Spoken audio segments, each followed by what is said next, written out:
Welcome back, everyone. Today, we're really hitting the gas on this deep dive, taking a closer look at the UK's automotive industry. A fascinating sector. Yeah.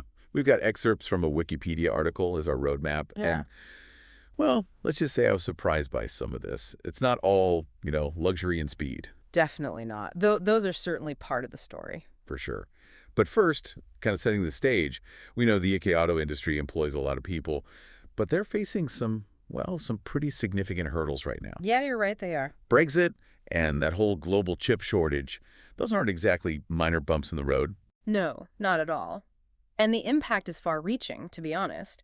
The UK auto industry is woven into these global supply chains, so when Brexit kind of threw up these new trade barriers, well, it really threw a wrench in the works. Disrupted the flow of materials, components, the whole 9 yards. Makes sense. And then the chip shortage on top of that, it's like everyone's scrambling for the same parts. And we're seeing that play out in the headlines, right? Mm. Factory closures, job losses. It's a tough picture. It is, and it highlights just how crucial this industry is to the UK, not just in terms of economics, but livelihoods. These are communities built around this kind of manufacturing. It's more than just cars rolling off a production line. It's that whole sense of history, too. Absolutely. Which, speaking of, did you know that back in the 1950s, the UK was the second largest car manufacturer in the world? It's amazing, isn't it? Second only to the US, right? Yeah. Yeah. It's a fun fact that usually gets up, wow, really? I know, right? Like, what were they doing back then that made them such a powerhouse? Well, a lot of it comes down to innovation. They were pioneers, particularly in mass production. One big thing was unibody construction. Basically, instead of building the car's frame and body separately, they created a single unified structure. Interesting. So more efficient. Exactly. It streamlined manufacturing and made the cars lighter, more fuel efficient. Remember, this was the post-war era, so fuel efficiency was a big selling point. Makes sense. So from industry leader to where they are now, what happened? A lot of factors, really. Competition heated up, especially from Japan. Companies like Toyota, Nissan, they were laser focused on efficiency and quality. You had things like Kaizen, this whole philosophy of continuous improvement. They were producing these reliable, affordable cars that really resonated with people. It's interesting how certain countries just became known for certain things.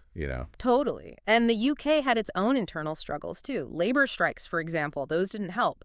Production disruptions, they make it hard to keep pace, let alone get ahead. It does feel like this perfect storm of internal and external pressures. But it really does. But even with all that, there's still this allure, I guess you could say, to British cars. Oh, absolutely. Like they've carved out their own special place in the market. They have. When someone says British car, what image pops into your head? Honestly. Mm-hmm. Either like a sleek Aston Martin, tearing through the countryside. Classic. Or maybe a Rolls Royce, all that leather and wood, that classic luxury vibe. Exactly. They've cultivated that image, brilliantly bespoke luxury and high performance. Think Bentley, for instance.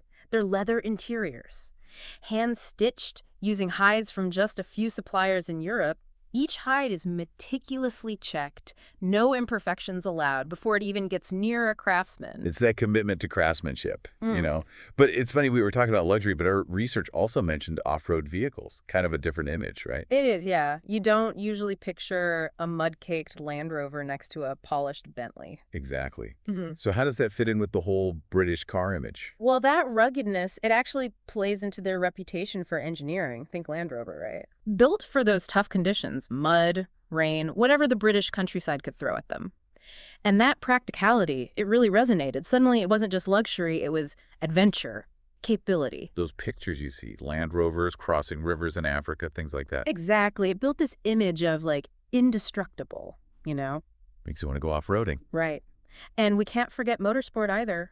Jaguar winning at Le Mans in the 50s, that really put them on the map for performance. More than just a pretty car, then. Exactly. Powerful, agile, built to win. So yeah, you've got luxury performance, off-road prowess. It's a pretty diverse portfolio. It is.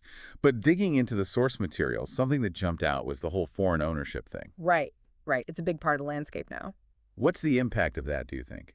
Is it a good thing, bad thing, or is it more complicated? Honestly, it's a bit of both.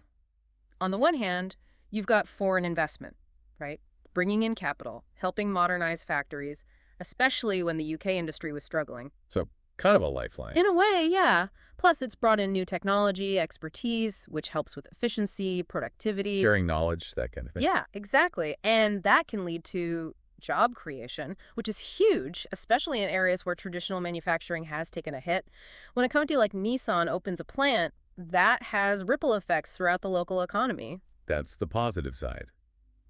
But there are downsides, right? I mean, there's got to be. There are, yeah. One concern is decision making.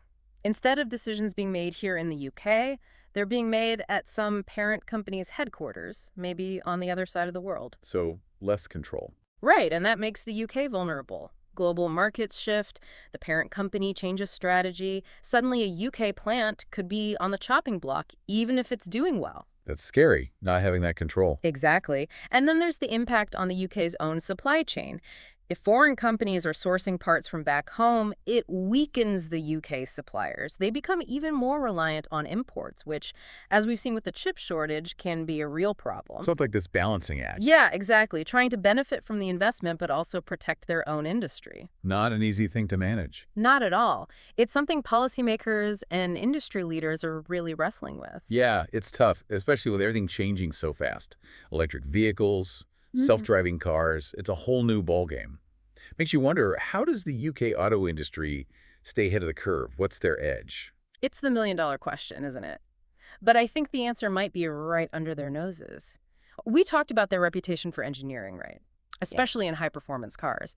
That's huge as we move towards electric. So instead of a gas-guzzling sports car, you've got an electric supercar. Exactly. Imagine a Jaguar or Aston Martin, all electric, at the forefront of that technology. It's not just about speed either, it's about pushing the boundaries of what an electric car can be. But people want more than just a fancy engine, don't they? Absolutely. And that's where that whole British craftsmanship, the luxury aspect, that still matters.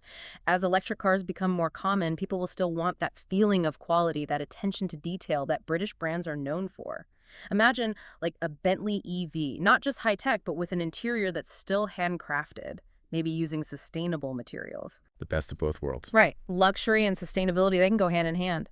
And let's not forget self-driving cars. Silicon Valley gets a lot of the attention, but the UK has a strong foundation in the tech behind it. Artificial intelligence, software, all that. They've got universities like Oxford and Cambridge producing some seriously bright minds. And there's this whole ecosystem of startups pushing the boundaries. So they've got the talent, they've got the technology.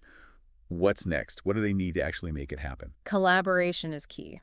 Imagine if those big car companies like Jaguar Land Rover teamed up with those cutting-edge AI startups. They could create something truly groundbreaking. It's exciting to think about. It really is. The UK's at a crossroads, and the choices they make now will determine their future in this new automotive world. They have the history, the skills, the drive to be leaders. Now it's about seizing that opportunity, making British cars synonymous with innovation and excellence once again. It makes you think about the bigger picture, doesn't it? How sometimes looking back can help you move forward. Well, that's our deep dive into the UK's automotive industry for you. It's a fascinating story, and we've only just scratched the surface. Thanks for joining us, and we'll see you on our next deep dive.